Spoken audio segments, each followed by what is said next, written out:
या ठिकाणी आपण सर्व जमलेलो उद्या बुधवार दिनांक 14 फेब्रुवारी 2024 पर्यंत माघी गणेश जयंती महोत्सव या ठिकाणी संपन्न होत आहे। त्यामध्ये शनिवार पासून श्रींचे महाभिषेक महापूजा सुरू आहे। सर्व भाविकांनी भक्तांनी संकल्प कोणी संकल्प अभिषेक दिले, कोणी संकल्प पूजा दिल्या, त्या सर्वांच्या त्या संपन्न झालेल्या आहेत। तसेच हे जे क्षेत्र आहे ते परमपूज्य प्रेमल माताजी यांनी दृष्टांत देऊन या क्षेत्रामध्ये क्षेत्राधीश म्हणजे महागणपती या ठिकाणी प्रगट झालेले आहेत। ती सर्व आपल्याला परिचित आहे, ती कथा ते सर्व प्रसंग परिचित आहेत। सांगण्याचं प्रयोजन एवढंच आहे की अशा या पवित्र क्षेत्रामध्ये माघी गणेश जयंती महोत्सव या ठिकाणी संपन्न होत आहे। त्या महोत्सवामध्ये गणेश जयंतीचं निरूपणाचं पुष्प माताजींनी सेवा या देहाकडे दिलेली आहे। तरी ती सेवा करून घेण्यास श्री समर्थ आहेत, सद्गुरू समर्थ आहेत। तरी आता आपण निरूपणाला सुरुवात करूया। चिंतनासाठी किंवा निरूपणासाठी घेतलेली ओवी ही अर्थातच कैवल्य साम्राज्य चक्रवर्ती ज्ञानोबा माऊली यांच्या ज्ञानेश्वरीतील म्हणजेच भावार्थ दीपिकेतील प्रथम अध्यायाची प्रथम ओवी श्री महागणेश तत्वपर जी ओवी माऊलींनी ज्ञानेश्वरीची सुरुवात केली, तीच ओवी आज निरूपणाला घेऊन आपला विषय आपण प्रतिपादन करणार आहोत। ओवी अशी आहे। ओम नमो जी आद्या वेद प्रतिपाद्या जय जय स्वसंवेद्या आत्मरूपा देवा तुझी गणेशु सकलार्थमती प्रकाशु म्हणे निवृत्तीदासु अवधारी जोजी। आजचा विषय आपला असा आहे की महागणपती किंवा महागणेश हे तत्व काय आहे हे आपल्याला आजच्या या ओवीतून किंवा माऊलींना अपेक्षित गणेश तत्व काय आहे हे आपण जाणण्याचा प्रयत्न करणार आहोत। आपण माऊलींना जे अपेक्षित आहे तेवढं म्हणजे माऊली इतकी उंची अर्थातच आपली नाही, परंतु माऊलींना जे अर्थ अभिप्रेत आहेत तेच अर्थ आपल्या परमहंसांनी म्हणजे माताजींच्या सद्गुरूंनी शिकवले, तेच माताजींनी पुढे चालू ठेवले व तीच परंपरा आपल्याकडे यथार्थ आलेली आहे आणि तिचा पुरेपूर गौरव करून आपण माऊलींना अपेक्षित असं गणेश तत्व याच्यावर निरूपण सुरू करणार आहोत। पहिल्यांदा माऊलींना काय अपेक्षित होतं किंवा माऊलींना अपेक्षित असलेलं गणेश तत्व।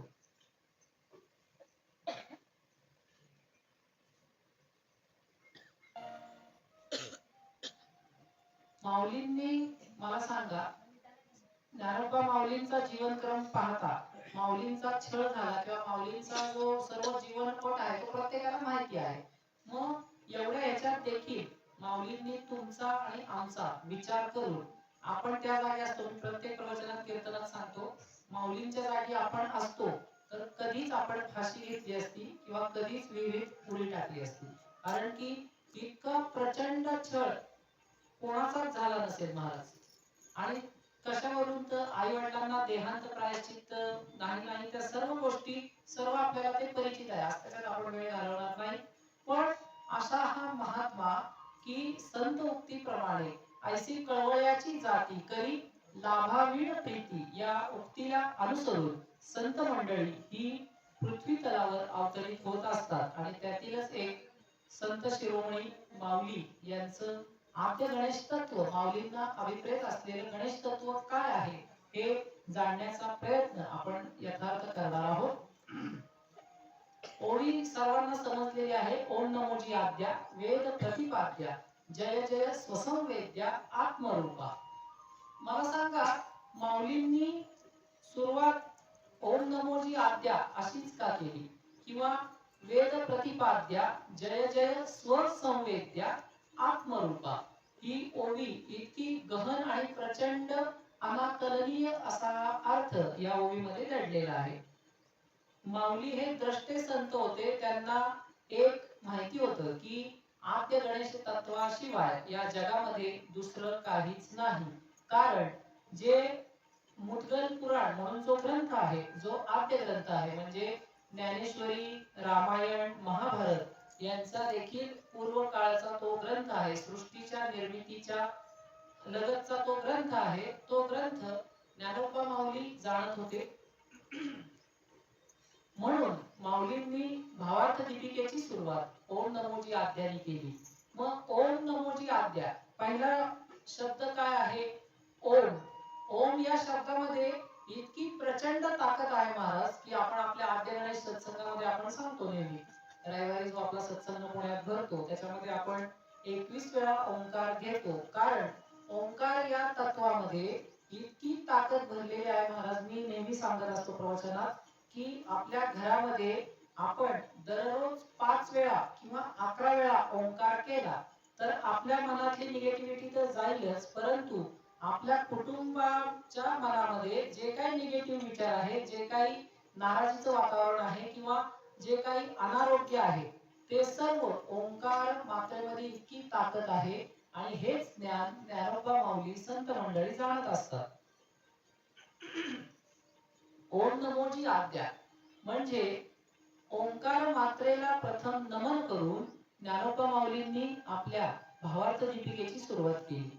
मग हे ओंकाराचं रहस्य काय आहे? अ, उ आणि म यांच्या 3 मात्रेंचा हा ओंकार झालेला आहे. अ, उ आणि म.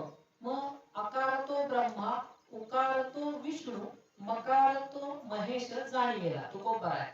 ओंकार प्रधान रूप गणेशाचे, हे तिन्ही देवांचे जन्मस्थान. आता या मुद्द्यावर आपण येऊयात की ज्ञानोबा माऊली ओंकाराला वंदन करतात, तुकोबराय ओंकाराला वंदन करतात. आज त्या पदाला जाणं महाराज इतकं सोपं नाहीये. ज्ञानोबा माऊलींचा आज जगभर जो प्रचार झालाय त्याच्यासाठी एक छोटासा दृष्टांताच्या स्वरूपात तुम्हाला सांगतो. ताटात पडलेली फुलं या ओवलेल्या माळेला म्हणाली, तुम्हाला इतकं सौंदर्य प्राप्त झालंच कसं? ती ओवलेली माळेला वाचा फुटली आणि ती म्हणाली, या सौंदर्य प्राप्त होण्यासाठी काळजात सुया टोचून घेतल्यात आम्ही, उगीच नाही हे झालेलं. तसं ज्ञानोबा माऊली तुकोबरायांचं आहे महाराज. आज आपल्याला ते छान वाटतंय, त्यांच्या समाधीवर पंचामृताच्या घागरीच्या घागरी ओतल्या जात आहेत, त्यांच्या चांदीच्या नाही सोन्याच्या पालख्या काढतायत, पण असताना त्यांना पाणी प्यायला भांड सुद्धा दिलेलं नाही.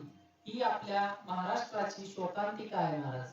त्याच्यामुळं इथून पुढे तरी आपण सुधारायचं आहे महाराज. कोणी संत मंडळी असतील, संत प्रवृत्ती असेल तर त्यांना सहाय्य करणं जमलं नाही तर किमान त्रास तरी देऊ नये, असं आपल्या महाराष्ट्रीय भाविकांना मी आवाहन करीत आहे. की आपला जो इतिहास आहे तो प्रचंड बोलका आहे. माझ्या रविवारच्या प्रवचनामध्ये आम्ही सांगत असतो नेहमी की इथून माग घडून गेलेल्या ज्या गोष्टी आहेत, हजारो वर्षापूर्वीच्या ज्या गोष्टी आहेत, त्यांचा आपल्या जीवनाशी आता काय संबंध, असा एखाद्याला प्रश्न मनात येऊ शकतो. की पुराणातली वांगी पुराणात असं म्हणतात. मग पुराणात वांगी आली कुठून ते जाता जाता तुम्हाला सांगतो. वांगी हा शब्द नाहीच आहे महाराज, म्हणजे वांग्याची भाजी नाही. पुराणातली वानगी म्हणजे उदाहरण, पुराणातली उदाहरण ही पुराणातच राहू देत असं आहे. पण ते अपभ्रंश होऊन पुराणातली वांगी पुराणात असं कोण म्हणाल पुराणातली वांगी तर त्याला म्हणायचं तुला वांग्याची भाजी देते पण ही म्हण वापरू नकोस. कारण की आपण अर्थे लोकली पुराणे नाश केला शब्द ज्ञाने, आपल्याला नीट कळतच नाही महाराज की संतांना काय अपेक्षा आहे, श्रीकृष्णाला भगवद्गीता सांगण्याची काय जरूर होती आणि काय अपेक्षा आहे. ते अपेक्षित ज्ञान बरोबर आपल्याला गळी उतरलं आणि ते कोणाच्या तर्फे उतरणार आहे, ते त्यातल्या तज्ञ मंडळींच्या तर्फे, म्हणजेच मनोनी जाणतेण गुरु भजिजे, जेणे कृतकार्य होईजे, जैसे मूळ सिंचने सहजे, शाखा पल्लव संतोषते. ज्ञानोबा माऊली. आम्ही प्रत्येक याच्यात सांगतो, गृहपाठ देत असतो की रोज 10 तरी ओव्या ज्ञानोबा माऊलींच्या वाचायच्या आहेत. ज्ञानेश्वरी कोणाच्या घरात नसेल तर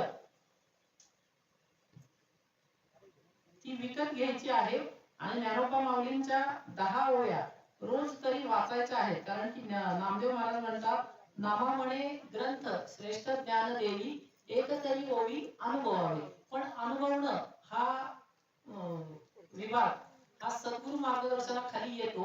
पण आपल्याला त्याच्या आधी ज्यांना सद्गुरू नाहीत अशांसाठी सांगतो, ज्ञानोबा माऊलींची ज्ञानेश्वरी घ्यायची आहे, ती बाजारात उपलब्ध आहे. ती कोणाची घेतली तरी चालेल. आळंदीला जाऊन घ्या, पुण्यात घ्या, आणि 10 तरी ओव्या त्यांच्या रोज वाचायच्या आहेत. आपल्या महाराष्ट्रीयन माणसांनी हे करणं अत्यंत क्रमप्राप्त आहे. नाहीतर उद्या या ठिकाणी परदेशातले नागरिक येऊन आपण त्यांची बोर्डावर नाव लिहू, हरिभक्त परायण जॉन अब्राहिम. अशी वेळ आलेली आहे महाराज. त्याच्यामुळं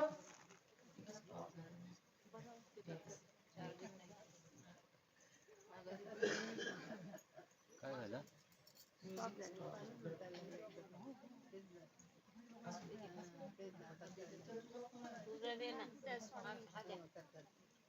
हे देऊ का?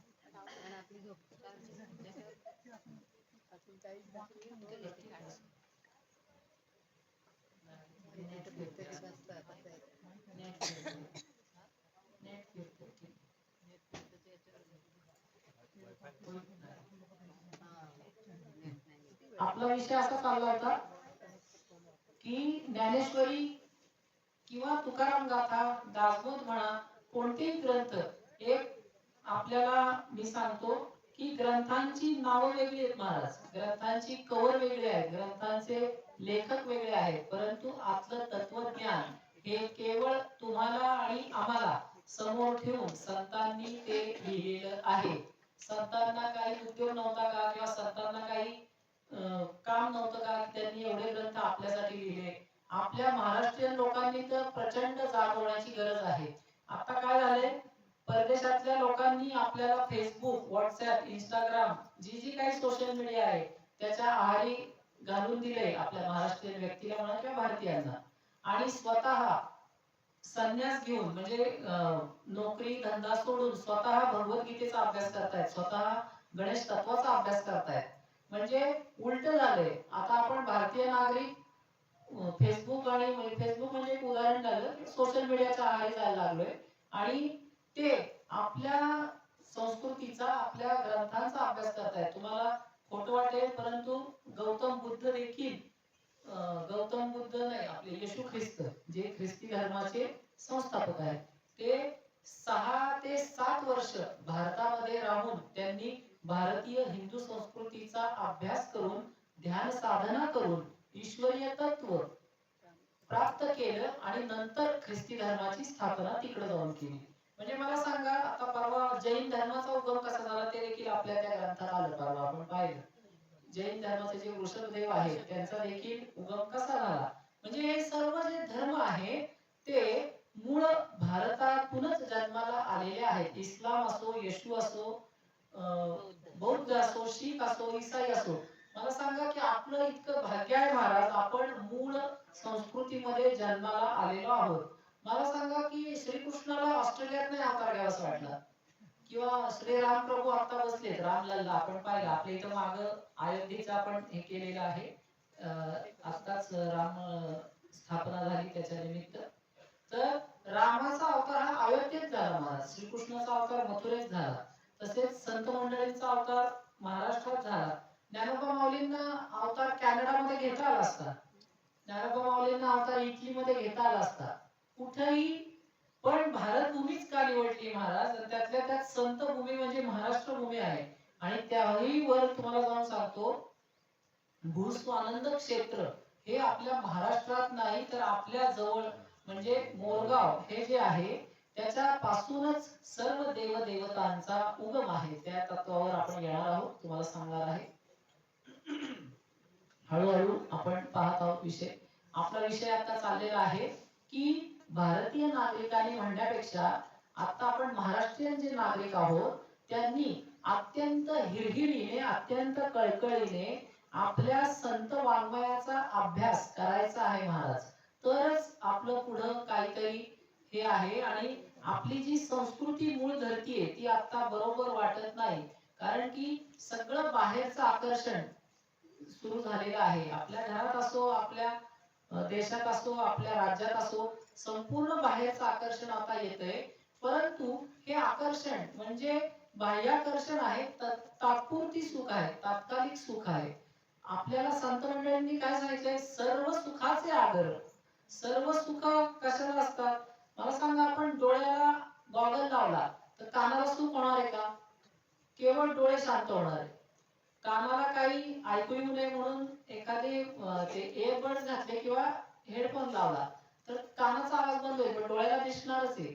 म्हणजे डोळ्याचं दुःख चालूच राहणार आहे, कानाचं सुख मिळणार आहे. तसंच गॉगल घातला तर डोळ्याचं सुख आहे, कानाचं दुःख चालू राहणार आहे. मग संत मंडळींनी सर्व सुखाचे आगर सांगितले. शब्द नीट लक्ष देऊन ऐकायचे संत मंडळींचे. ज्ञानोबा माऊलींचाच अभंग आहे, रूप पाहता लोचनी सुख झाले हो साजणी. त्याचं एक चरण आहे, सर्व सुखाचे आगर बाप रखमा देवीवर. म्हणजे ईश्वरीय तत्व तुम्ही जाणायला गेला तर तिथं सर्व सुख हात जोडून उभी असतात आणि सर्व सुखाचा आगर आपल्याला त्या ठिकाणी प्रदान होतो, असं ज्ञानोबा माऊलींना सांगायचंय. म्हणजेच आपला विषय असा चालला होता की महाराष्ट्र देशामध्ये आपण संत मंडळींचा यथार्थ वारसा समर्थपणे पेलला पाहिजे, तरच तुम्ही आणि आम्ही महाराष्ट्रीयन म्हणण्याचे पात्रतेचे आहोत. आपण नुसतंच वारी निघतीये, दरवर्षी वारी निघतीये, सोपान काकांची वारी आहे, ज्ञानोबा माऊलींची वारी आहे, तुकोबारायांची वारी आहे. आपण मोठ्या दिमागाने सांगतो नाही, आमच्या महाराष्ट्राचा वारसा आहे वारी, आमच्या महाराष्ट्राचा वारसा आहे हे, आमच्या महाराष्ट्राचा वारसा आहे ते. पण तुम्ही स्वतः काय करताय? आज जर का तुम्ही बाहेर देशात गेलात तर अमेरिकेमध्ये किंवा ब्रिटनमध्ये आज भगवद्गीतेचे पाठ त्यांनी शालेय शिक्षणामध्ये घातलेले आहेत महाराज. आणि आपण काय करतो? Johnny Johnny yes papa, eating sugar no papa. अरे काय करायचं जॉनीला शुगर खाऊन? त्याचा काहीच उपयोग होत नाही महाराज. हा, एक त्याची विनोदाची बाजू सोडली तर इंग्लिश ही लँग्वेज शिकण्यासाठी हे ठीक आहे, परंतु इंग्लिश लँग्वेज ही सर्वस्व नाही ना महाराज. आपण तुम्ही आम्ही जागृत होणं प्रचंड गरजेचं आहे. आपली पुढची पिढी जी मोबाईल लॅपटॉप त्याच्या आहारी चाललेली आहे, त्याच्यासाठी आपण जॉनी जॉनी यस पापा पेक्षा आपल्या एखाद्या ज्ञानेश्वरीची ओळी त्यांना सांगा. म्हणून जाण तेण गुरु भजीजे, तेणे कृतकार्य होईजे, जैसे मूळ सिंचने सहजे, शाखा पल्लव संतोषती. रोज एक ओवी आपल्या मुलाला शिकवा.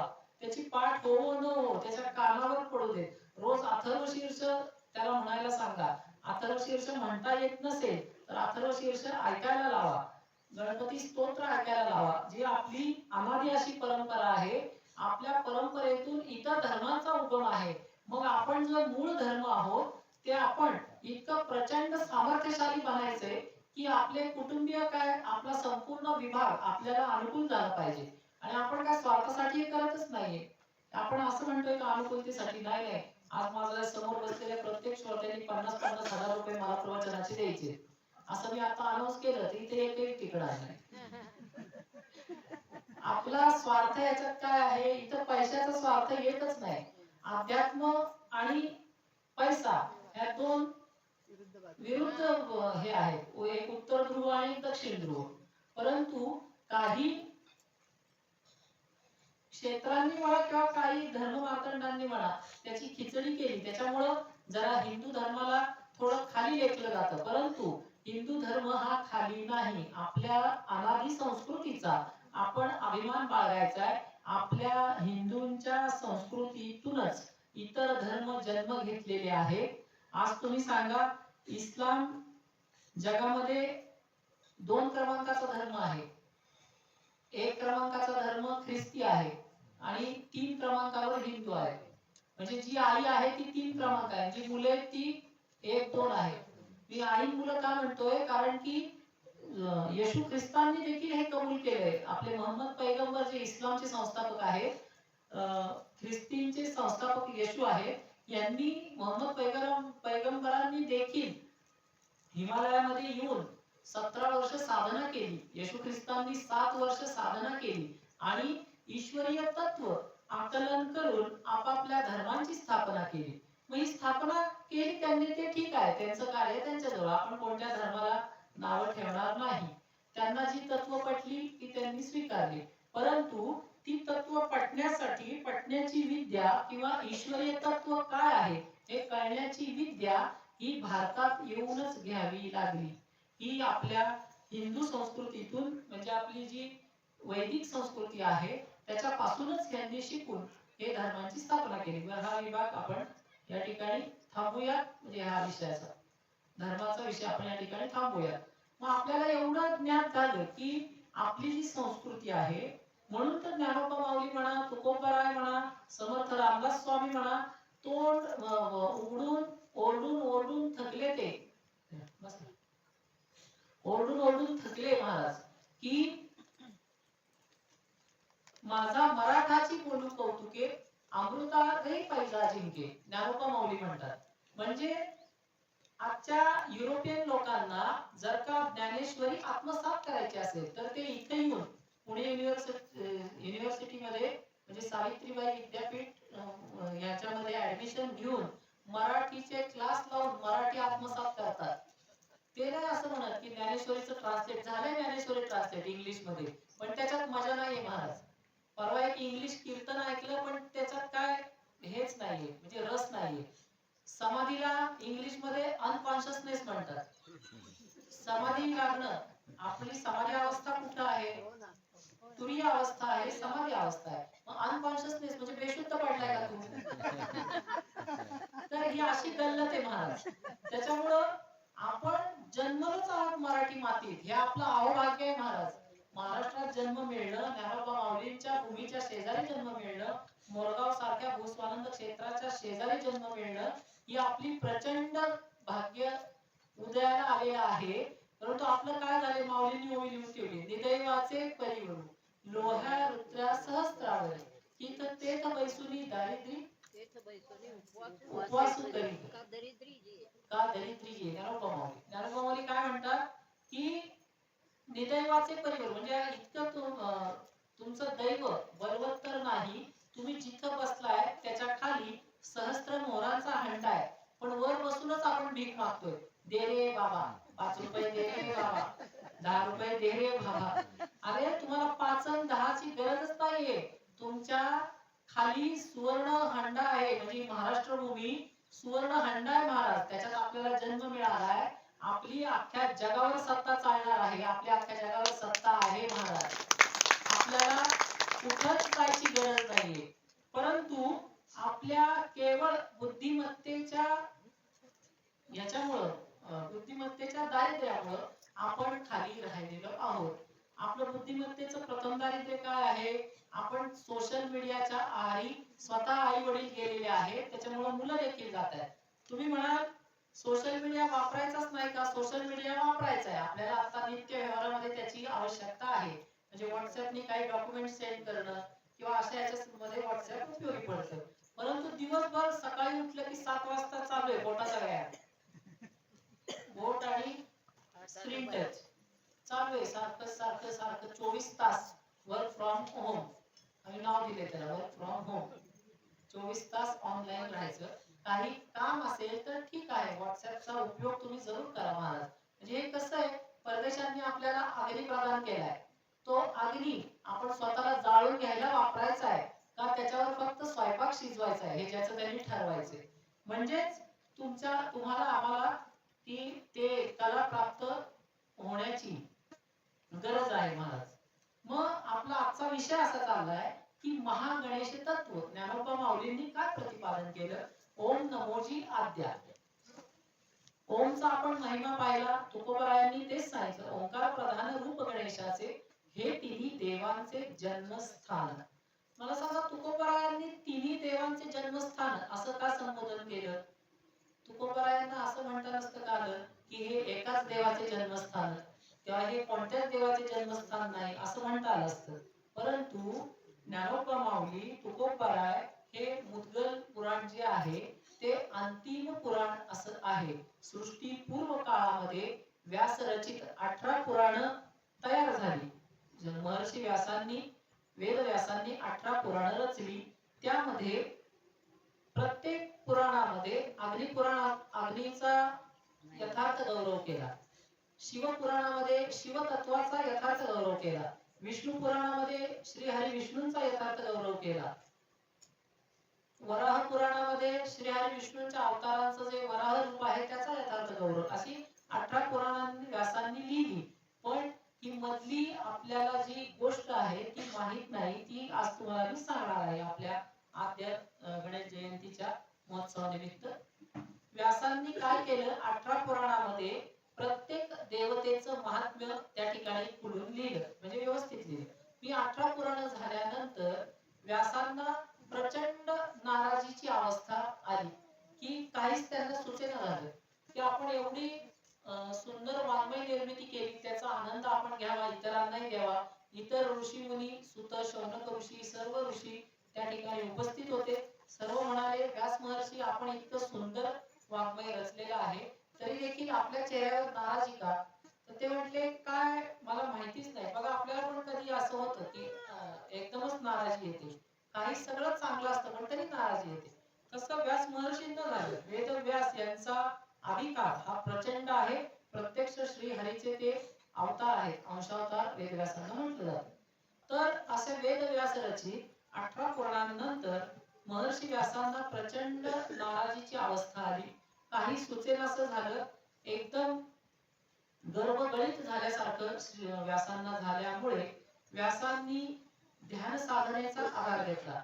ध्यान साधना या मुद्द्यावर पण आपण येणार आहोत, कारण की ही ध्यान साधना आहे, ही अनादी कालापासून ऋषी मुनींपासून चालत आलेलं ते आपल्यासाठी एक महत्तम असं वरदान आहे. त्याच्यावर आपण येणार आहोत. मग अशा ध्यान साधनेला व्यास महर्षी बसले. आता व्यास महर्षींची साधना प्रचंड होती, अधिकार देखील प्रखर होता. व्यासांनी श्वास वर घेऊन ध्यान लावलं. पहाटेच्या मुहूर्तावर वरून शब्द आले व्यास महर्षींना, तुम्ही जे आद्य तत्व आहे त्या बाबतीत काहीच लिहिलेलं नाही. तुम्ही केवळ ब्रह्मा, विष्णू, महेश, शक्ती आणि सूर्य यांचीच स्तुती प्रतिपादित केलेली आहे, जे मूळ तत्व आहे. मग व्यास महर्षी म्हणले, मूळ तत्व कोणतं आहे? बघा, आपल्यालाही माहित नसतं मूळ तत्व काय आहे. व्यासांचा प्रश्न साहजिक होता. आणखी आपण ब्रह्मदेवांची भक्ती करतो, म्हणजे आता ब्रह्मदेवांची मंदिर नाही, एकच पुष्कर स्थानी मंदिर आहे. श्री हरींची भक्ती करतो, शिवांची भक्ती करतो, शक्ती मातेची भक्ती करतो आणि सूर्याची भक्ती करतो. मग आपल्याला असं वाटतं की ह्या पंचदेवता ह्याच श्रेष्ठ आहेत महाराज. परंतु जी श्रुती, स्मृती, पुराणोक्त, वेदोक्त हे जे ज्ञान आहे, त्यांनी ज्येष्ठ राज ही उपाधी, ही पदवी कोणाला प्रदान केली आणि ती का केली ती मी सांगतो. व्यासांचा विषय मी सोडणार नाही, आहे माझ्या लक्षात आहे. ज्येष्ठ राज का म्हटलं गेलं? व्यासांना शब्द आले की समस्त जीव जंतूंमध्ये, आता समस्त जीव जंतू म्हणजे कोण आहे? गाय, घोडा, बैल, सगळे जे जीव जंतू, जे साप, माकड, जे जीव जंतू निर्माण झालेले आहेत, त्या प्राण्यांमध्ये कोण श्रेष्ठ आहे? त्या प्राण्यांमध्ये मनुष्य हा श्रेष्ठ आहे. तर तुम्ही म्हणाल कसा? ते पण समजावून सांगतो. आपल्याला वेळ पुरला ना, 12 पाऊण पर्यंत.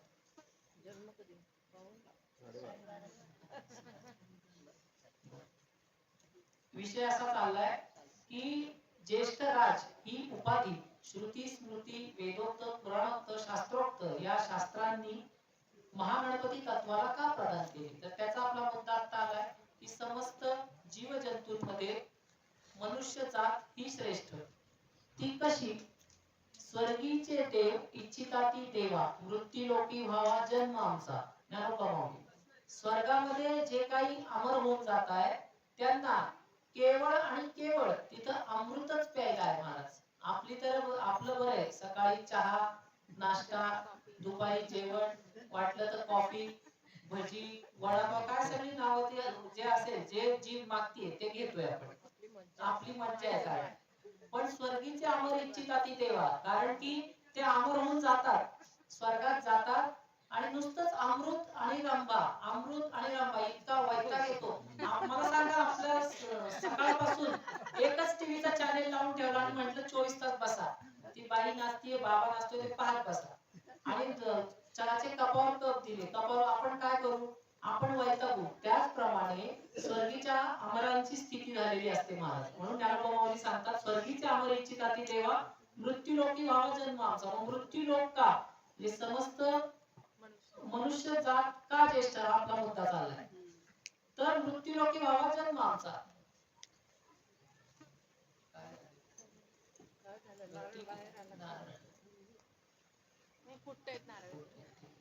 मागच्या लोकांनी थोडं पुढे सरकून बसा. पुढे या, पुढे पुढे चल. काय नाही नाही काय म्हणा, आपले ज्येष्ठ राज आहेत तिकडे. बर बर, लक्ष द्यायचं. आपला मुद्दा असा चाललाय, समस्त जीव जंतूंमध्ये मनुष्य जात श्रेष्ठ. आणि मी आपला विषय नेला होता स्वर्गीच्या अमरांवर. स्वर्गीच्या अमरांना इतका कंटाळा येतोय, मी सांगितलं अमृत अमृत रंभा मेनका, अमृत रंभा मेनका, अमृत रंभा मेनका. आपल्याला तीनदा म्हटलं तरी तुम्ही म्हणाल नाही, पुढे बोला आता. तर त्यांची काय स्थिती असेल.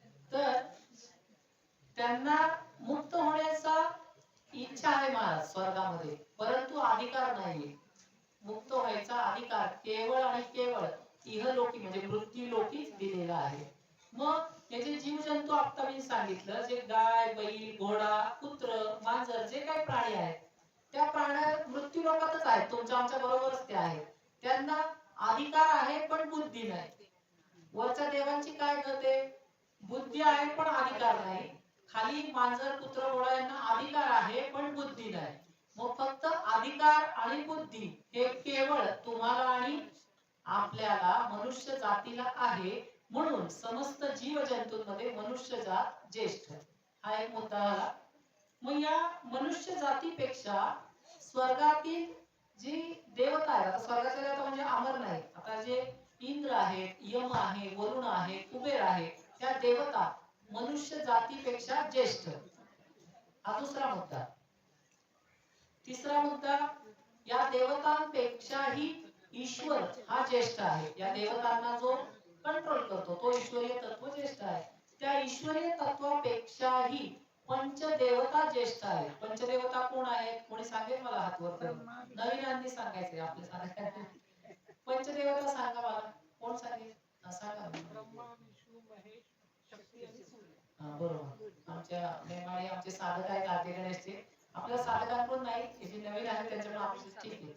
पंचदेवता म्हणजे ब्रह्मा विष्णू महेश शक्ती आणि सूर्य या ईश्वरीय तत्वापेक्षा ज्येष्ठ आहेत.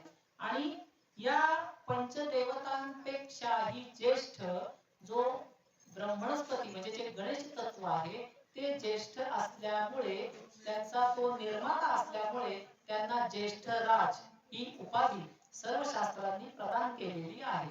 म्हणजे मला सांगा, आता आपण काय क्रम पाहिला थोडक्यात. मनुष्य समस्त जीवजंतूंपेक्षा मनुष्य ज्येष्ठ, मनुष्यापेक्षा स्वर्गीच्या देवता ज्येष्ठ, देवतांपेक्षा ईश्वर ज्येष्ठ, ईश्वरापेक्षा पंचदेवता ज्येष्ठ आणि पंचदेवतांपेक्षा ब्रह्मणस्पती जे गणपती आहे ते तत्व ज्येष्ठ राज म्हणून संबोधलं जातं. तर हे शब्द वेदव्यासांना ध्यानामध्ये आले आणि वेदव्यासांना आपली चूक उमगली की आपण सर्व काही केलं परंतु श्री महागणपती तत्वाचं काहीच केलं नाही. त्याच्यामुळं आज ही वेळ आपल्यावर आलेली आहे. आणि असं म्हणतात क्षणी त्या ठिकाणी नारद महर्षींचं आगमन होतं. नारद महर्षी त्यांना म्हणतात, आता तू कोणत्याही लिखाणाच्या भानगडीत पडू नकोस. गणेश तत्वाबद्दल लिहिणं हे अत्यंत अत्यंत अवघड काम आहे. वेदव्यासांचा चेहरा प्रश्नार्थक झाला. त्यांना वाटतं आपण एवढी वाङ्मय निर्मिती केली, आपल्याला का जमणार नाही. नारद महर्षी म्हणले, तसं नाही, त्यापेक्षा तू मुद्गल पुराण हा गणेश तत्वाच्या 8 अवतारांचा जो ग्रंथ आहे तो सतत पारायण कर. म्हणजे तू निरंतर शांती प्रतपोषशील. ध्यानावस्था आणि गणेश तत्वाचा जप या दोन गोष्टी लावून धर, म्हणजे निरंतर शांती प्रदान होईल. आणि ते वेदव्यास महर्षींनी फॉलो केलं. नारद ऋषींचा उपदेश त्यांनी तंतोतंत पाळला आणि मुद्गल पुराण अजूनही वेदव्यासांचा जो लोक आहे तपोलोक, त्यामध्ये वेदव्यास ऋषी मुद्गल पुराणाचं अजूनही पारायण करत असतात.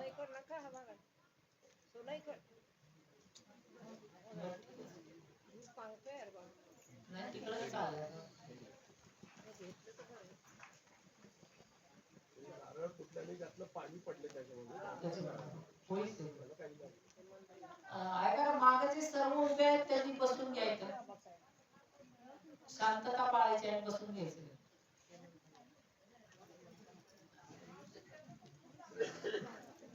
हा, तर असा वेदव्यासांना हा उपदेश नारद महर्षींनी केला आणि त्यानंतर वेदव्यास ऋषी निरंतर शांतीप्रत पोचले. मग हा मुद्गल पुराण हा ग्रंथ हा आपल्या जो सदाशिव पेठेचा आश्रम आहे त्या ठिकाणी दर 15 दिवसांनी आपण या मुद्गल पुराण या ग्रंथावर विवेचन चालू असतं. माताजींचं विवेचन, भावार्थ दीपिका म्हणजे ज्ञानेश्वरीवर चालू असतं आणि आपल्या समोर जी व्यक्ती बोलत आहे, जो साधक बोलत आहे, त्या विवेक महाराज यांचं निरूपण या मुद्गल पुराण या ग्रंथावर चालतं. या ग्रंथासाठी आपण आद्य गणेश तत्व या नावाने एक उपक्रम सुरू केलेला आहे. त्याच्यामध्ये आमची टीप अशी आहे की विनामूल्य पण अमूल्य, तिथं मूल्य कोणतंच आकारलं जात नाही, परंतु ज्यांना ते ऐकायला यायचं आहे त्यांनी ते कंटिन्यू यावं लागतं.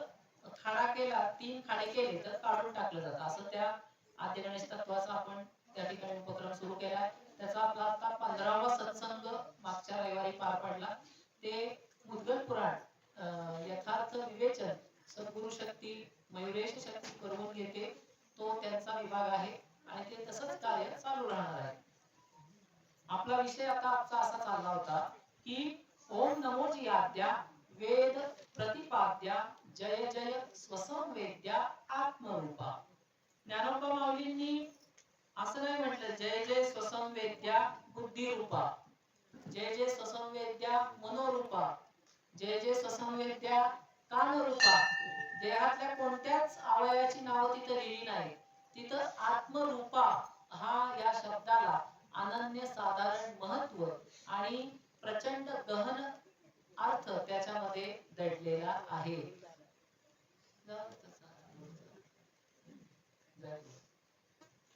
आत्मरूपामध्ये प्रचंड गहन अर्थ दडलेला आहे. मग आत्मरूपच हा शब्द का वापरला ज्ञानोबा माऊलींनी? मला सांगा, या उपाधी माझी गुप्त जे चैतन्य असे सर्वगत ते तत्वज्ञ संत स्वीकारिती. संत हे तत्वज्ञानी का असतात? तर या उपाधी माझी गुप्त. आता उपाधी म्हणजे काय? या देहाला माऊली उपाधी म्हणतात, म्हणजे आपलं जे शरीर आहे त्याच्यामध्ये गुप्त रूपाने चैतन्य वास करतोय महाराज, हेच तत्व संत जाणतात. आपल्या शरीरात जो येऊन दडलेला आहे तोच आत्मगणेश आहे, तोच आत्माराम आहे, तोच दत्त आहे, तोच शिव आहे, तोच श्रीराम आहे, तीच शक्ती आहे. तीच तुम्ही ज्या दैवताची भक्ती करताय ते दैवत त्या आत्मस्वरूपामध्ये नटलेलं आहे आणि केवळ त्या आत्मरूपाच्या शक्तीवर आपला सर्व खेळ चालू आहे. आता मी जो काय बोलतोय ते माझ्यात आत्मचैतन्य आहे म्हणून मी बोलतोय, माझं तोंड हलतंय. तुमच्यात आत्मचैतन्य आहे म्हणून ऐकू येतंय. मला सांगा, कोणाच्यातच इथं आत्मचैतन्य नसतं तर काय चित्र असतं? तसं ते चित्र का नाही? कारण आत्मचैतन्य म्हणजे श्री गणेश रूप हे माऊली जाणतात आणि त्याच्यामुळं जय जय स्वसंवेद्या आत्मरूपा. तुम्हाला सोप्या शब्दात अजून सांगतो.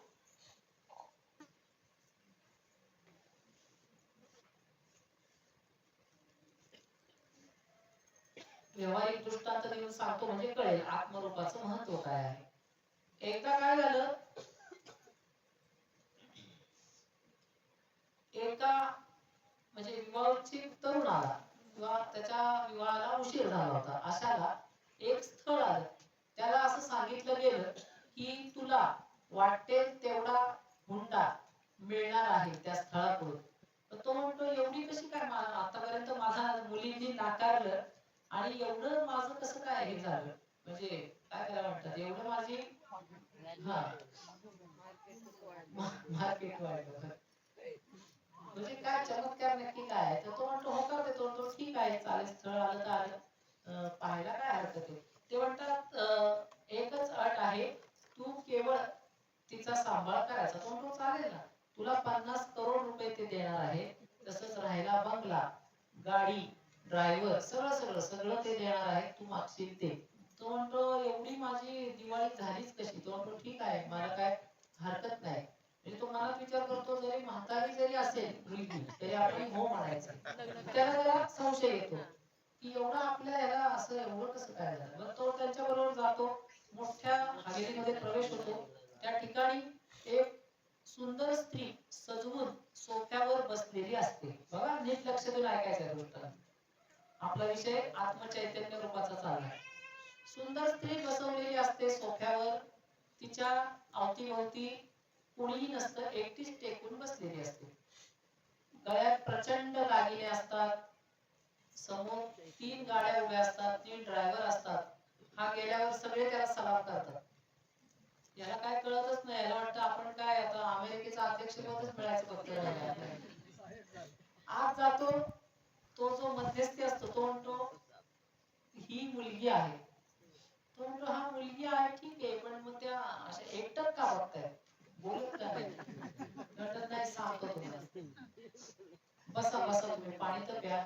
बिस्लरीचं पाणी दिलं जातं, सुंदर स्वागत केलं जातं. पोहे आणू का चहा? तो म्हणतो नको नको, मला सांगा, ह्यांना बोलायला मला सांगा, आपण विषय सुरू करू. तर तो मध्यस्थी त्याच्या कानात सांगतो ही मुलगी गेलेली आहे. मेलेली ती स्त्री सजवून नटवून त्या सोफ्यावर बसवलेली असते आणि ती इतकी सुंदर असते महाराज की असं संशय येत नाही ती गेलेली आहे किंवा काय. आणि तिचे डोळे मुद्दामून उघडे ठेवलेले असतात. मग आता हा तिथे याचे 50 करोड हे सगळं तिथंच राहतं. हा पळ पहिला पळायला लागतो. मग मला सांगा, तिथं 50 करोड कोणी आपल्याला दिले तरी आपण लग्न करणार आहोत का? का? कारण की आत्मचैतन्याने तिचा प्राण सोडलाय, तिचा देह सोडलाय महाराज. मग हेच तत्वज्ञ संत माहिती असतं की आत्मचैतन्य असेल तरच सगळं आहे महाराज. नाहीतर ज्ञानोबा माऊली म्हणतात मृत जैसा शृंगारीला का गाढव तीर्थी नाणीला कडू दुधिया माखला गुळू जैसा. एखाद्या मृत व्यक्तीला ज्याप्रमाणे शृंगार करून बसवू त्याचा आपण स्वीकार करणार आहोत का? नाही. मग मला सांगा, तिथं पॅरिसची कितीही महागडी फॅशन आणली आणि किती कॉस्मेटिक्स आणल्या, किती त्या प्रेताला सजवलं, तर ते दिसणार आहे का सुंदर? आणि जरी सुंदर दिसलं तरी ते भेसूरच भासणार आहे. कारण की आत्मगणेश सत्तेने त्याचा देह सोडलाय महाराज. म्हणून या आत्मगणेश सत्तेला त्रिवार जो शरण राहतो तोच सद्गुरूचा दास बनतो आणि त्याच्याच जीवनात यथार्थ सद्गुरूंचं मार्गदर्शन त्याला मिळतं. पण हे केव्हा मिळतं? हे ज्याप्रमाणे आता मी उदाहरण दिलं की आपल्या शरीरामध्ये जे आत्मतत्व आहे त्या आत्मतत्वाला जाणण्याची कला किंवा जाणण्याची क्रिया जो साधक करतो, जो जन्माला आलेला प्राणी जाणतो, त्यालाच केवळ परमात्म तत्व आकलन होत असतं. हेच संत मंडळी ओरडून ओरडून सांगत असतात. ज्ञानोबा माऊलींनी हेच सांगितले महाराज. परवाच्या आमच्या मागच्या रविवारच्या सत्संगामध्ये असा विषय झाला की रामदास स्वामींनी मनाचे श्लोक लिहिले. रामदास स्वामींना मनाचे श्लोक का लिहिले? त्यांना नाव नसतं देता आलं. कानाचे श्लोक, नाकाचे श्लोक, डोळ्याचे श्लोक, बुद्धीचे श्लोक किंवा गळ्याचे श्लोक. देहात भरपूर अवयव आहेत महाराज, पण मनाचंच का? कारण की मन हे असं आहे महाराज, मरेपर्यंत नष्ट न होणार साधन म्हणजे मन. मनचा लॉंग फॉर्म कोणी विचारला तर काय सांगा? मरेपर्यंत नष्ट होणार नष्ट न होणार. मरेपर्यंत नष्ट होणार काय? नाही होणार. म्हणून आमचे रामदास स्वामी द्रष्टा संत होते महाराज. त्यांनी मनाचे श्लोक लिहिले. मनाला एकदा उपदेश केला की साधक अध्यात्म पातळीवर 95% यशस्वी झाला. एवढी मनामध्ये ताकद आहे. 95 नाही 100% यशस्वी मनावर आपण जर का नियंत्रण मिळवलं. पण ते नियंत्रण मिळवणं सोपं नाही.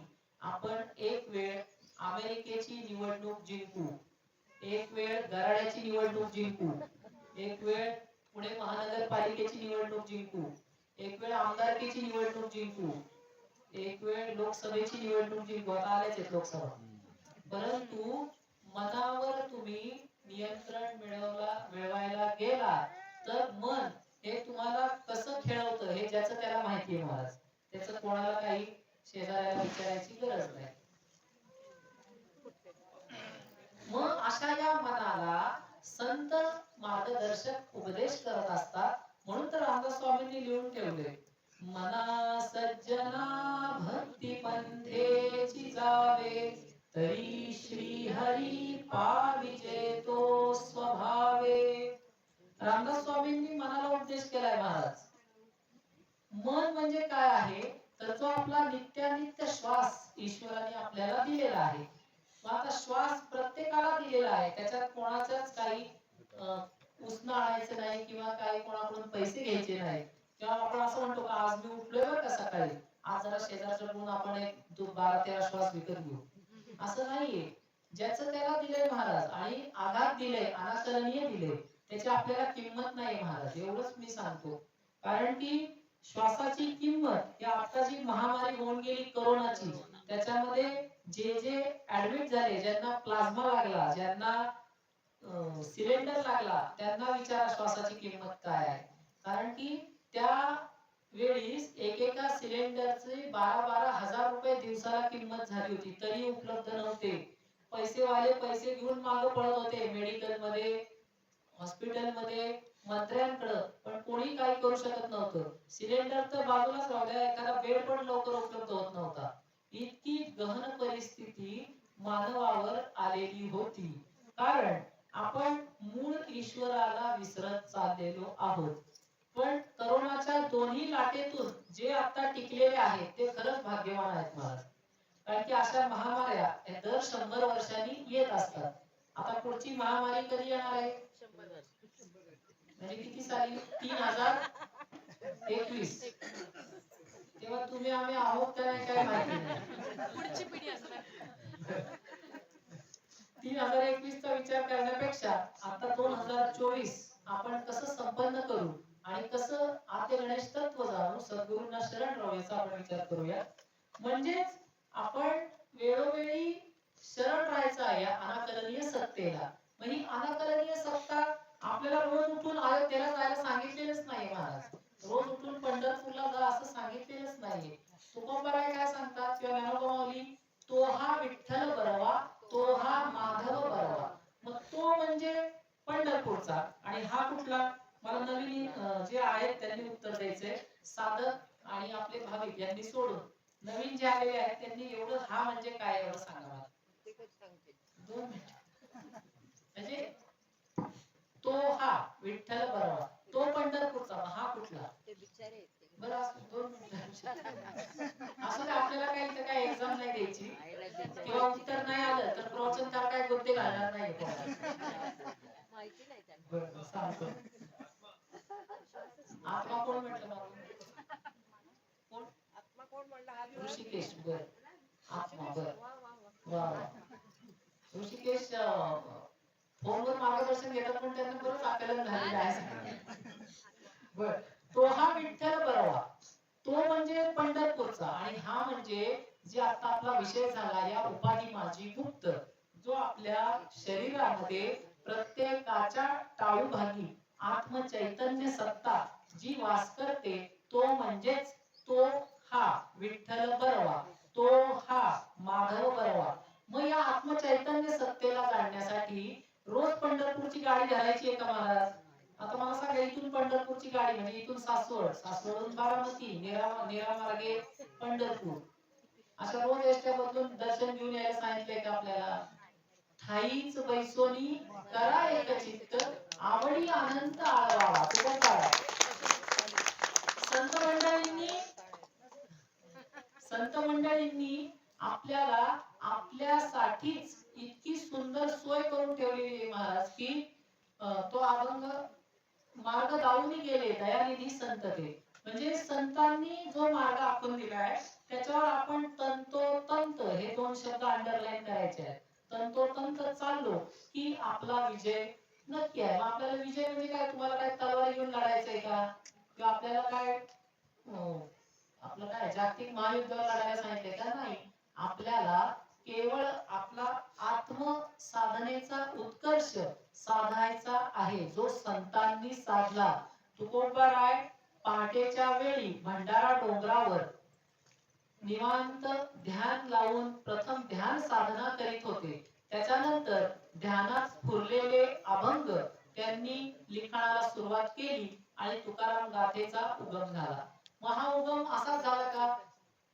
तुम्ही म्हणाल महाराज तिथे जाऊन बसले तेव्हा तर टाळही नव्हते, दगडाचे टाळ घेतले, रामकृष्ण हरी किंवा विठ्ठल विठ्ठल विठ्ठल म्हटले आणि अभंग म्हटले, असं नाही महाराज.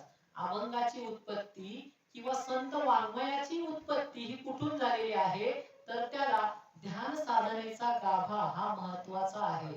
तुम्ही आम्ही जीवनात येऊन ध्यान साधना करीत नसलो तर आपल्या जीवनाचा काही एक उपयोग नाही. तुम्ही कितीही क्षेत्र फिरा, तुम्ही अयोध्येला जा, मथुरेला जा, सप्तपुऱ्या करा, नाहीतर काही करा, शरीरातल्या आत्मचैतन्य सत्तेला जो जाणत नाही त्याचा सर्व प्रवास निष्फळ ठरतो, अशी भगवद्गीता सांगते, अशी ज्ञानेश्वरी सांगते, असे तुकाराम गाथा सांगते, अशी ऋषी परंपरा सांगते, असं मुद्गल पुराण सांगतं. म्हणजेच मगाशी आपला विषय झाला की ग्रंथांची नावं वेगळी आहेत महाराज, तत्व एकच आहे. ज्याप्रमाणे विद्युत हे तत्व एकच आहे. आता आपली एमएससीबी ची लाईट ही वायरी ओढून आपण आणली तर ती एकच आहे, तिची पुढं रूपांतर ही ट्यूब लागली, त्याच्यानंतर विद्युत आहे म्हणून माईक चालतोय, विद्युत आहे म्हणून पंखा चालतोय, विद्युत आहे म्हणून बल्ब चालतोय. म्हणजे लाईट, बल्ब, फॅन ही जशी हॅलोजन वेगवेगळी मूर्ती आहेत या, त्याप्रमाणेच ईश्वरीय तत्व हे विद्युत प्रमाणेच आहे. त्याच्या मूर्ती या हनुमंताची असेल, रामाची असेल, विठ्ठलाची असेल, शक्तीची असेल, दत्तांची असेल, शिवाची असेल, परंतु त्याच्यामध्ये परब्रह्म परमेश्वर तत्व हे एकच आहे. त्याच्यामुळं आपण कोणत्याही तत्वामध्ये किंवा कोणत्याही भक्तीमध्ये भेदभाव करायचा नाही. तुम्ही शिवाचं करताय, आम्ही विष्णूचं करणार, तुम्ही शक्तीचं करताय, आम्ही दत्ताचं करणार, असा भेदभाव आपल्या आपल्यात करायचा नाही. जो कोणी ज्याला जे इष्ट दैवत वाटतंय तो त्याची भक्ती करतो. फक्त मुद्गल पुराण किंवा ज्ञानोबा माऊली हे सांगतात की तुम्ही भक्ती तुमच्या आवडीच्या देवाची करा, परंतु आद्य गणेश तत्वाला स्मरण करून जर का ती भक्ती केली, आद्य गणेश तत्व हे तुमच्या आमच्या टाळू भागी मस्तक भागी आत्मचैतन्य रूपाने वास करतं. त्या आत्मचैतन्य शक्तीला तुम्ही पहाटेच्या ब्राह्म मुहूर्तावर निवांत शरण गेलात तर तुम्हाला व्यवहारामध्ये कोणत्याच अडचणी येणार नाही. शेजाऱ्याला उसने 500 रुपये मागण्यापेक्षा सकाळी मांडी घाला आणि आत्मचैतन्य शक्तीला सांगा की हे आत्मचैतन्य नाथा किंवा हे श्री गणेश तत्वा, हे सद्गुरुनाथा, हे भगवती माते, मला आज 500 रुपयांची आवश्यकता आहे. बघा ते कुठूनही तुम्हाला पुरवणी देतील. शेजाऱ्याला मागितलं तर तो 500 दिल आणि तुम्ही दार लावल्यावर मागे निंदा करणार बायकोकडे, हे काय 500 रुपये नाही, माझ्याकडेच येते सकाळी तोंड घेऊन. म्हणजेच अशी निंदा आपली होऊ नये हे उदाहरण दिलं 500 रुपयाचं. कोणतीही जीवनामध्ये गरज, कितीही मोठं संकट असेल तर आत्मचैतन्य शक्ती पाठीशी असेल तर त्या संकटाला सामोरं जाण्याचं तर सामर्थ्य येतच, परंतु संकट हरण करण्याचं सामर्थ्य हे ध्यान साधनेमध्ये आत्मचैतन्य नाथाला जाणण्यामध्ये प्रचंड आहे. त्याच्यामुळं सर्व भाविकांनी साधकांनी एकच करायचं आहे. आता जे आमचे नित्य साधक आहेत, नित्य आद्य गणेश तत्वाचे भाविक आहेत, ते सर्व ध्यान साधना जाणतात. शास्त्रोक्त त्यांना मार्गदर्शन करून आपण ध्यान साधनेवर माताजींनी आरूढ केलेला आहे. परंतु जे नवीन आहेत, जे गणेश भक्तीमध्ये येऊ इच्छित आहेत, अशांसाठी सांगणं आहे की आता जर का ध्यान साधना आपण करत नसू, ध्यान साधना करीत नसू तर घरी रोज 10 मिनिटं सकाळी ध्यान साधनेचा सराव करायचा आहे आणि मग ध्यान साधनेनंतरचं जीवन तुम्ही आम्हाला येऊन सांगायचं आहे. आपला विषय आजचा असा चालला होता, ओम नमोजी आद्या वेद प्रतिपाद्या जय जय स्वसंवेद्या आत्मरूपा.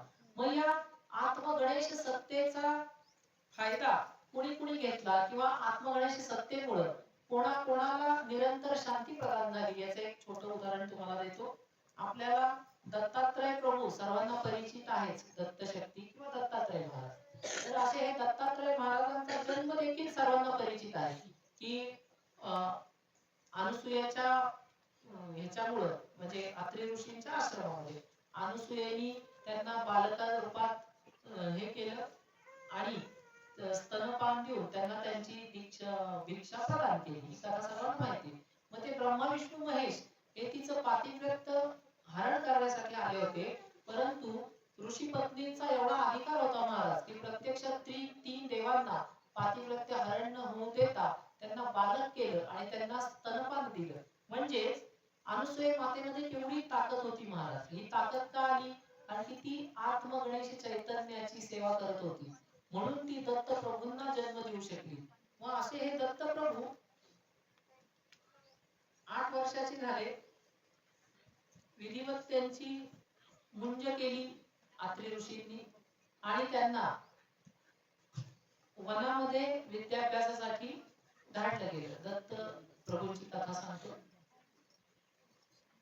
वनामध्ये धाडलं गेल्यानंतर दत्त प्रभूंनी विधिवत सर्व योग सुरू केला की ध्यानाला बसणे किंवा अत्रि ऋषींकडून जो गायत्री मंत्र मिळाला तो करणे, अशी इत्यादी सर्व साधना सुरू केल्या. सर्व अष्टांग योगाचं ज्ञान देखील दत्त प्रभूंना झालं.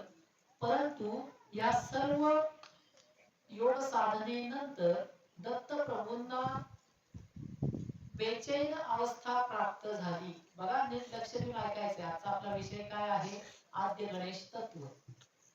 दत्त प्रभूंना बेचैन अवस्था प्राप्त झाल्यानंतर ते पिशाच्या सारखे फिरू लागले, म्हणजे इकडं तिकडं फिरू लागले. गाई बैलांसारखं खूप खाऊ लागले. इतकी भूक लागायला लागली की खाऊन खाऊन खाऊन सगळी लोक म्हणजे असं म्हणायला लागले, नक्की काय नक्की काय झालंय काय?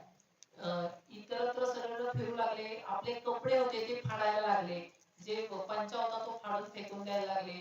अंग असं खाजवायला लागले. म्हणजे सगळं बेचैन अवस्था इतकी प्राप्त झाली की त्यांनाच कळेना झालं.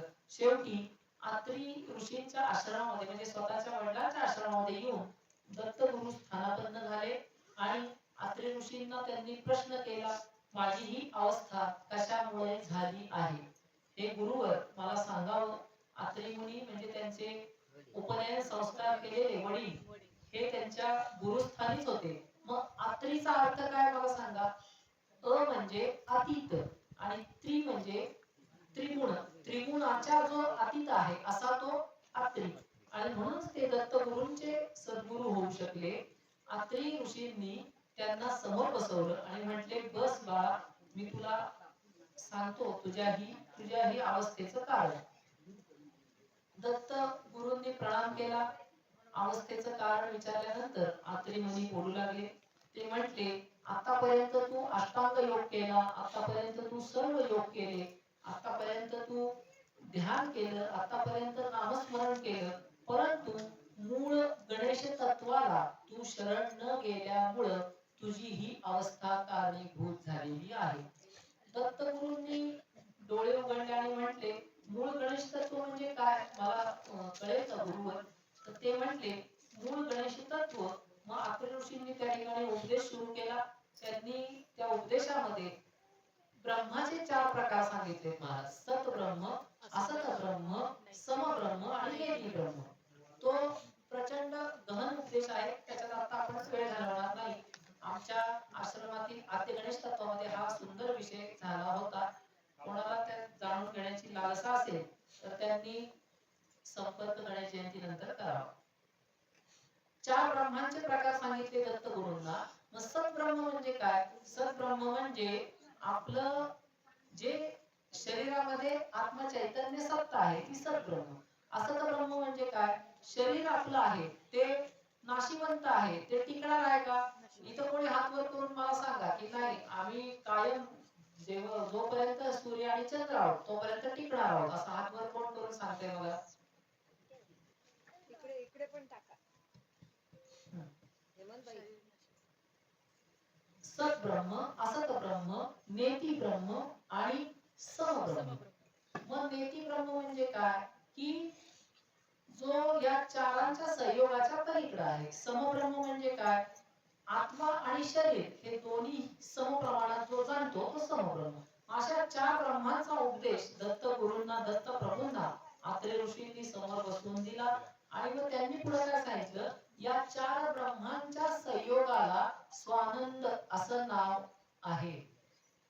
असत ब्रह्म, सत ब्रह्म, नेति ब्रह्म, समब्रह्म या ब्रह्मांच्या संयोगाला स्वानंद असं नाव आहे.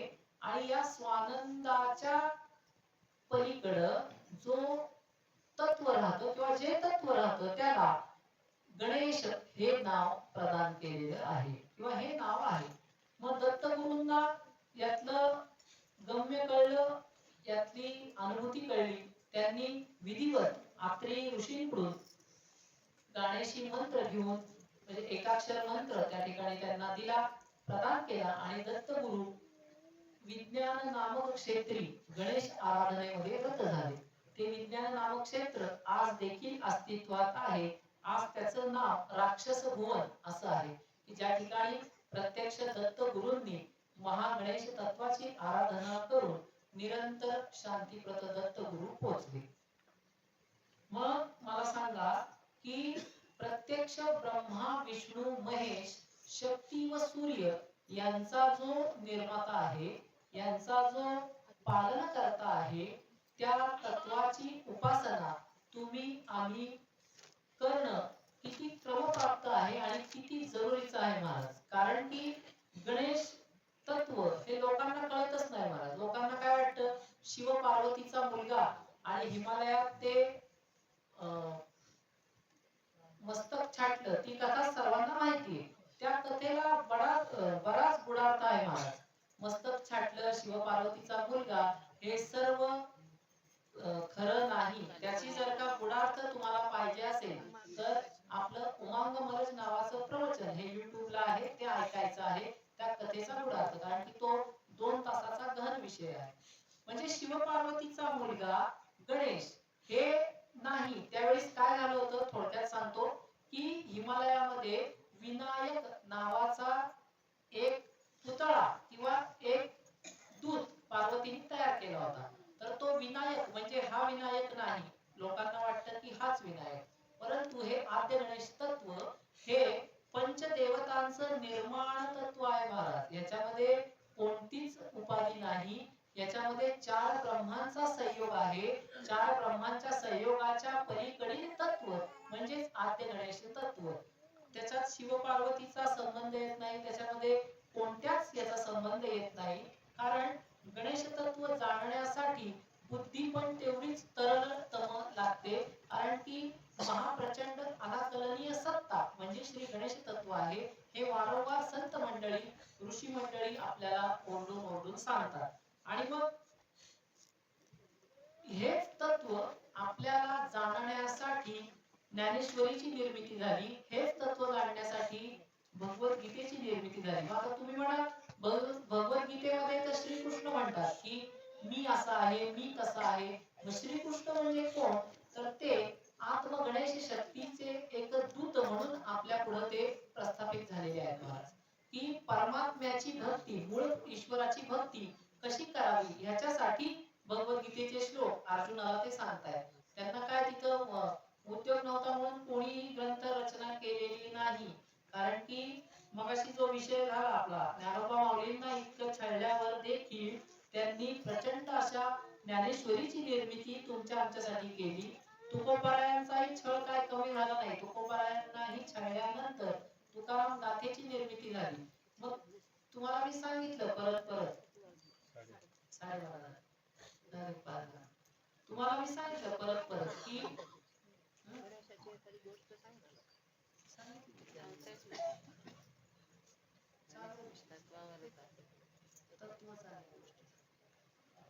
परत तुकोबारायांनी, ज्ञानोबा माऊलींनी आपल्याला हेच सांगितलेलं आहे. तुम्ही म्हणाल त्याच्यामध्ये विठ्ठलाचं नामस्मरण सांगितलंय, भगवद्गीतेमध्ये श्रीकृष्णाचं सांगितलंय. परंतु मगाशी जो विषय झाला त्याप्रमाणे विद्युत ब्रह्म याच्या ट्यूब वेगळी आहे, लाईट वेगळी आहे, माईक वेगळा आहे, परंतु ईश्वरीय तत्व हे एकच आहे. ज्याप्रमाणे आपण सोन्याच्या खाणीतून सोनं काढतो त्याच्यानंतर सोनार त्याचे वेगवेगळे दागिने घडवतो. कोणी चेन करतं, कोणी अंगठी करतं, कोणी मीठ करतं, कोणी बिस्किट करतं. आता कोणाचं बिस्किट आणि मीठ ते आपण शोधायला जायचं नाहीये. परंतु सोनं हे एकच आहे धातू महाराज. की सोन्यात काय फरक पडला का? त्याचा फक्त आकार बदललाय. त्याप्रमाणे ईश्वरीय तत्व हे एकच आहे. श्रीकृष्णाची मूर्ती आपल्याला वेगळी दिसते, रामाची मूर्ती वेगळी दिसते, शिवलिंग वेगळं दिसतं, मारुतीची मूर्ती वेगळी दिसते, परंतु त्यातील ईश्वरीय तत्व हे एकच आहे. आणि ते कसं जाणायचं आहे तर ज्ञानोबा माऊलींच्या ओवीनुसार मज हृदयी सद्गुरु जेणे तारिलो हा संसार गुरु म्हणून विशेषू अत्यादरू विवेकावरी. ज्ञानोबा माऊली. मग आपल्याला आजच्या प्रवचनातून एवढंच आकलन करायचं आहे की सर्व संत मंडळींनी आखून दिलेला मार्ग, सर्व ऋषी मंडळींनी आखून दिलेला मार्ग हा एकच आहे की आद्य गणेश तत्व हे आपल्याला सिद्ध सद्गुरूंच्या मार्गदर्शनाखाली जाणून घ्यायचं आहे. त्यात सिद्ध सद्गुरू अंडरलाईन. नुसते गुरु नाही, हल्ली गुरूंचं पेव फुटलेलं आहे. पोशाख घातला, पांढरे कपडे घातले, भगवे कपडे घातले, लुंगी गुंडाळली की झाले गुरु. अशा गुरूंच्या नादी लागू नका. सिद्ध सद्गुरू म्हणजे ज्यांच्या प्रवचनामध्ये त्यांना श्रोत्रिय ब्रह्मनिष्ठ असं शास्त्र म्हणतं की ज्यांच्या प्रवचनात आपले अष्टसात्विक भाव जागृत होतात, किंवा ज्यांच्या प्रवचनात आपल्या मनात आलेले प्रश्न आपोआप निवारण होतात, आपल्या शंका सुटल्या जातात, असं प्रवचन आपल्याला पटत असेल, आवडत असेल तर समोरची व्यक्ती ही आपला सद्गुरू आहे असंच जाणून घ्यायचं आहे. नाहीतर पोशाखी सद्गुरूंच्या मागे तुम्ही लागलात, पोशाखी सद्गुरू नसतातच, पोशाखी गुरूंच्या मागे लागला तर काही खरं नाही. तो विषय वेगळीकडे जाईल, त्या विषयावर आपण बोलणार नाही. मग आपल्याला जाता जाता आता एवढंच सांगेल, आपली गणेश जन्माची वेळ जवळ आलेली आहे. दुसरं असं सांगतो, गणेश हे तत्व आता आपण पाहिलं, प्रत्यक्ष दत्तप्रभूंनी ज्यांची उपासना केली, प्रत्यक्ष शिव हरी रवी विष्णू जनकम असं मोरगावला श्लोक आहे की पंचदेवता ज्यांच्या चरणी नित्य शरण असतात, अशा या गणेश तत्वाला जन्मही नाही महाराज आणि मृत्यूही नाही. मग तुम्ही म्हणाल गणेश जयंती का? जयंती म्हणजे बर्थडे, म्हणजे हॅपी बर्थडे थोडक्यात. मग तो कसा आला तर गणेश जयंती म्हणजे आजच्या मागी गणेश जयंतीचा असा थोडक्यात एक तुम्हाला प्रसंग सांगतो आणि आजच्या आपण प्रवचनाला पूर्णविराम देणार आहोत. मग गणेश तत्वाचे हे जन्म किंवा गणेश तत्वाचं प्रगटीकरण हे वर्षातून 4 वेळा आहे महाराज. आपल्याला फक्त मागी गणेश जयंती माहितीये आणि भाद्रपदात जे घरोघरी गणपती बसतात तेवढं माहितीये. मग आपल्याला वैशाख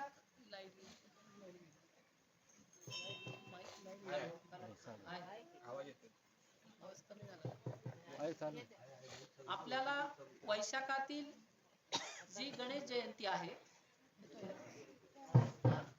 वैशाखातील जी गणेश जयंती आहे ती माहित नाही आपल्याला.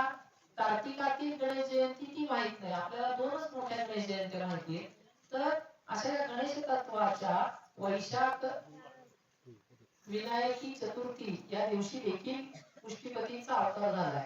कार्तिकामध्ये उमांग मलच नावाची जी कथा आता मी तुम्हाला सांगितली, पार्वतीच्या मळापासून तयार झालेला. मग पार्वतीच्या अंगावर मला सांगा, आता सांगतो, एवढा मळ होता का? मला सांगा, आपल्या अंगावर तरी एवढा मळ असतो का? की आपण मळ काढून पुतळा तयार करू? मग या कथेमध्ये गुढार्थ आहे. पार्वतीने 10 महिने आंघोळ केली नव्हती का? म्हणजे ही कथा बऱ्याच शंका उपस्थित करते महाराज. उमांग मलच पार्वतीच्या मलापासून बनवलेला पुतळा म्हणजे पार्वतीचा मुलगा असं गणेश तत्वाला संबोधलं जातं. परंतु ते साफ चुकीचं आहे, हे सर्वांनी लक्षात घ्यायचं आहे. गणेश ही शक्ती माता पार्वती, शिव, श्री हरी विष्णू, ब्रह्मदेव, सूर्य आणि शक्ती माता यांची निर्माण शक्ती आहे.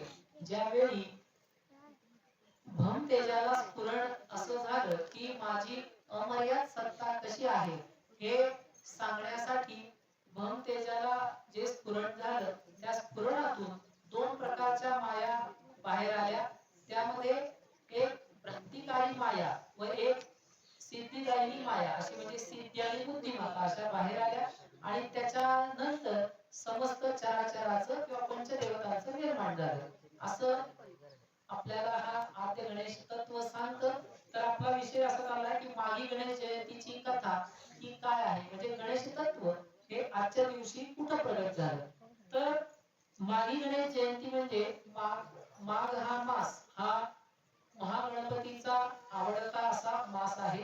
याच्यामध्ये कश्यप आणि दिती आणि आदिती असा पूर्वीच्या काळी कश्यप ऋषींच्या आश्रमांमध्ये गणेशाची आराधना चालायची.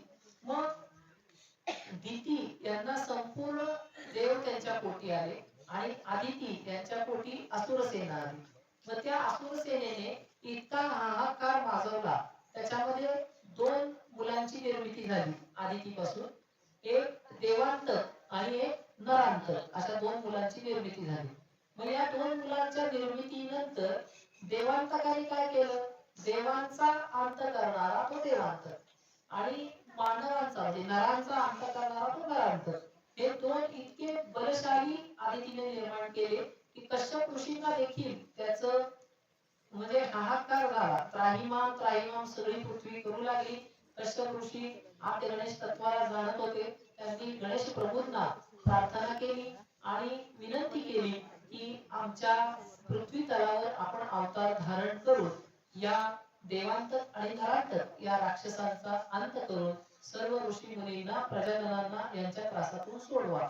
आणि त्या विनंतीला मान देऊन श्री भगवान मयुरेश यांचा आजच्या माघ शुद्ध विनायकी त्या दिवशी देखील अंगारक विनायक योग जो आज आलेला आहे तोच होता. त्या दिवशी माध्यान्ह काळी बरोबर 12:30 वाजता कश्यप ऋषींच्या आश्रमामध्ये महागणेश तत्वाचं प्रगटीकरण झालं आणि बाल स्वरूपामध्ये गणेश मूर्ती सुंदर दिसू लागली. आणि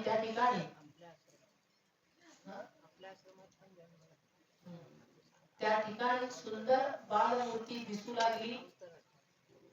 त्याचप्रमाणे माताजींना देखील मगाशी आपला विषय झाल्याप्रमाणे या आश्रमामध्ये बालचिंतामणी म्हणजे आता आपल्या समोर छोट्या गाभाऱ्यामध्ये जी मूर्ती विराजमान आहे तेच महागणेश तत्व या ठिकाणी विराजमान झालं. आणि आता तो पवित्र मंगल दिवस कश्यप मुनींच्या आश्रमात होता म्हणून त्या ठिकाणी सर्वांनी गणेश तत्वाचा जय जयकार केला आणि पाळणा सुरू झाला.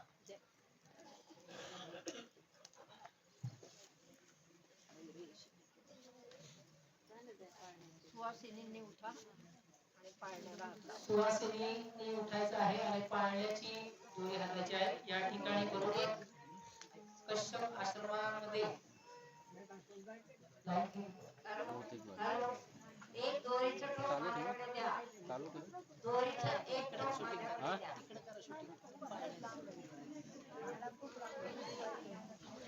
या ठिकाणी हे बंद करू नका.